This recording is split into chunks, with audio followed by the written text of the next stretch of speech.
Hey everybody, I'm Tom Vasel. Welcome back to the history of the Dice Tower as we go through various years in the Dice Tower history, and I just give my recollections of what kind of happened in those years. This year is 2020. So before I start talking about the year 2020, which is probably, burned into many people's brains, I want to be clear that as I talk about all the things that happened in 2020, I realize that 2020 was a tough year for a lot of people in many ways, in various ways that I cannot even come close to recognizing. I can only give you what my experiences were at the time. And so that's what I'm going to do and go through the Dice Tower thing. But I don't say anything to be, I know it was a tough year, but, how did the Dice Tower handle that?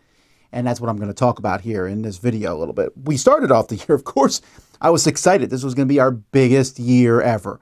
I finally was going to get the Dice Tower conventions off the ground. Dice Tower East was going to be going off for the first time. Dice Tower West had a very successful first year. We were excited about the second year of that coming, the Dice Tower Retreat. There was just a lot of really cool things that we were ready to do. Our Kickstarter went well, and we started the top 100. Now, remember I said, so with Sam leaving and Mike coming on board, I was like, well, we're not going to really replace Sam at this point in time. We're going to shake things up. So we did the top 100 with Mike and Roy taking the spots of the people, being the people. And Mike was so funny being the people, speaking for the people. And then we had them both on as doing their top 40. And Mike just really clicked with me and Z in top 10s. But one of the things I was really going to push, and I had planned to make this like a thing for the future, I was like, well, we're going to bring in guests for our top 10s. We brought in Rodney Smith. We brought in Jeremy Howard. In fact, I remember very specifically, Jeremy was the last top 10 person that we brought in. And, we had Dice Tower Cruise that went off well. Dice Tower Cruise, I remember very specifically, was the first I heard at some point on the cruise. I heard something about this new virus, this new thing that was happening in China. And I was like, well, we'll have to see. And it became more and more of a thing. At Dice Tower West, they were talking about it might be coming to America. There were scattered cases.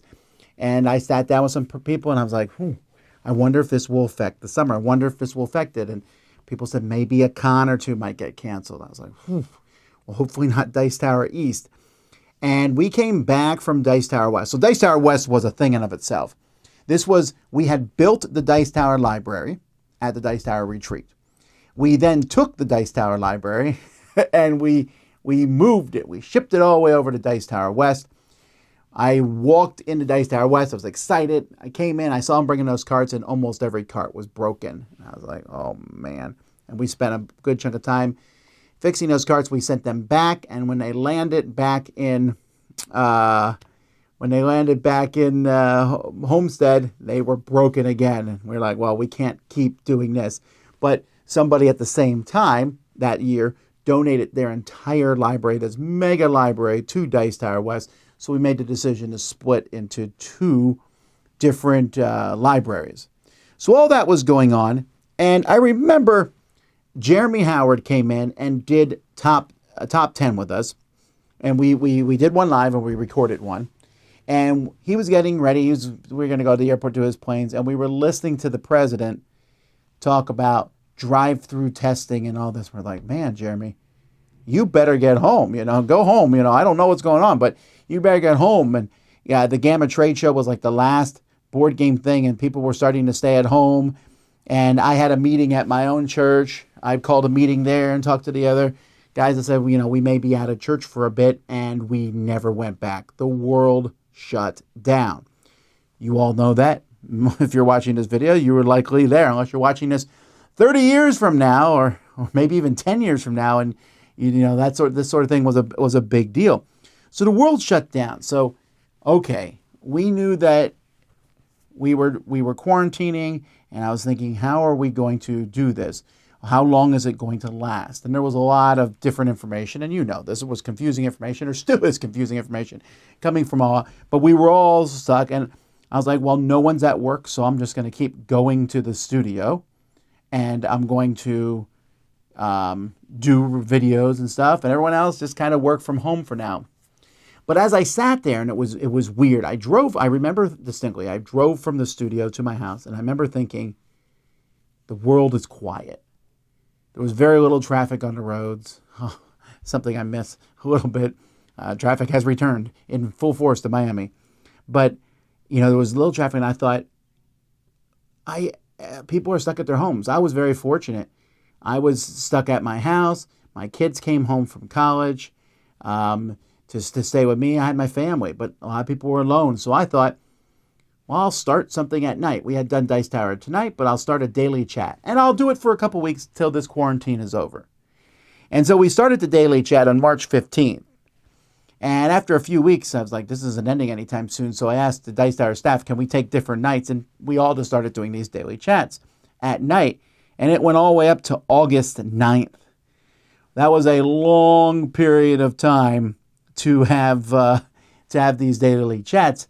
And we stopped August 9th because at that point we're like, we just can't keep this up. But we help people get through the worst of the quarantine. Because definitely March, April, May, June, the world was just quiet. There was nothing going on. I was still going to the studio. We had our library in a storage unit, so I would go over to the storage unit and just spend time over there working in the library. I started a couple other shows at this time. Me and Rado from Rado Runs Through, Richard Ham, we started a corner-to-corner show that lasted throughout that year. We went throughout that year, and I'm doing all these different things. We're getting ready, and at some point along the line, we said, this isn't ending anytime soon, is it? We got to cancel Dice Tower East.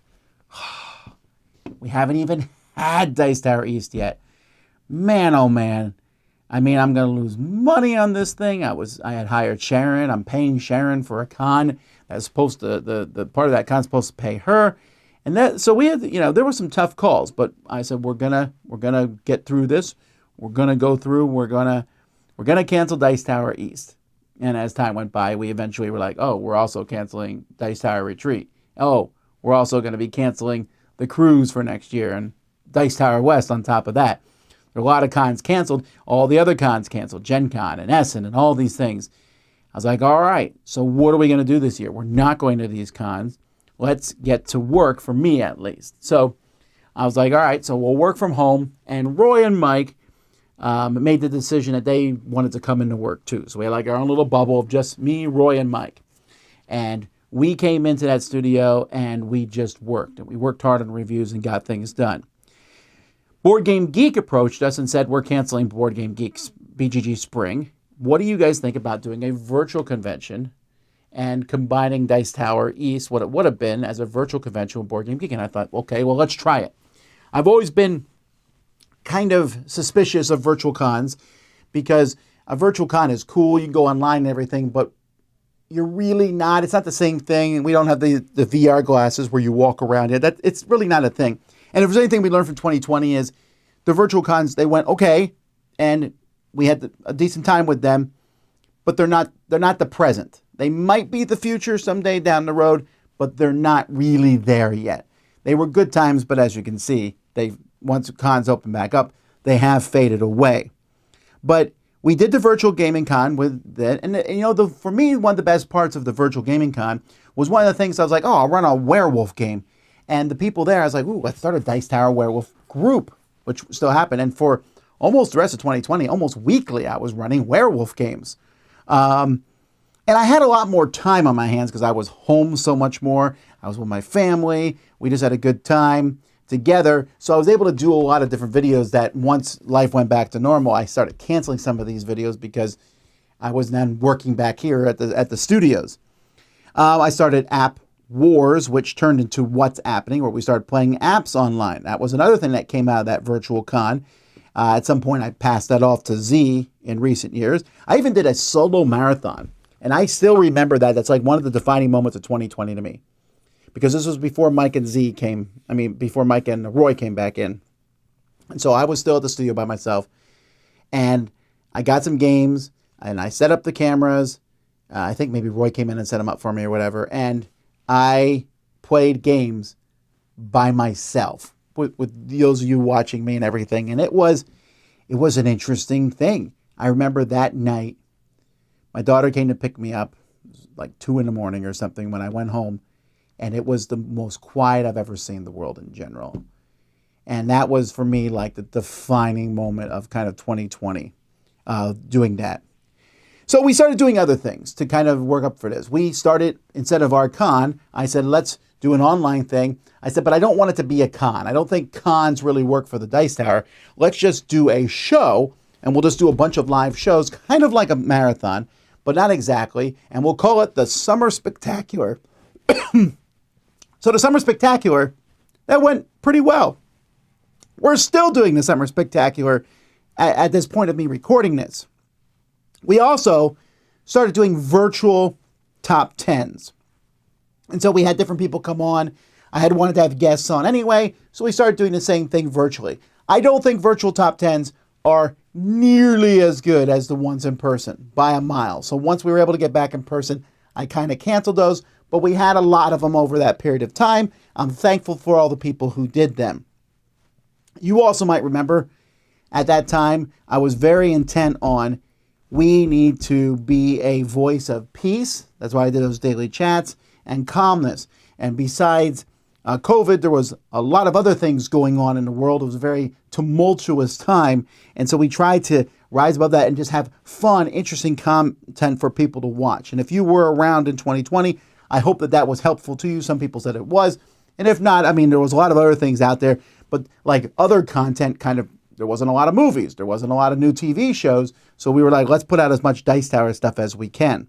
We started playing games called No Strings Attached, where we just played a game. No company asked us to play the game. We decided to play the game. I started doing a series called 10,000 and Below, where I started taking a look at all the Board Game Geek games that were rated 10,000 and lower. We started up our newsletter at this point, Dice Tower Digest, which is still going today. You can subscribe to that.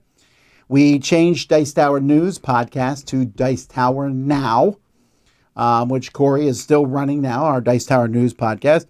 And because we were doing things virtually, we started something that became extremely popular, the 4-Square Review. We call it that because we were in 4 squares of the screen. We played the game. Some of us played together. We played it separately. And we tried to do one of those a week. This has led to where we're at now with multi-people reviews. And we had done them before. Miami Dice, I used to review things with Sam.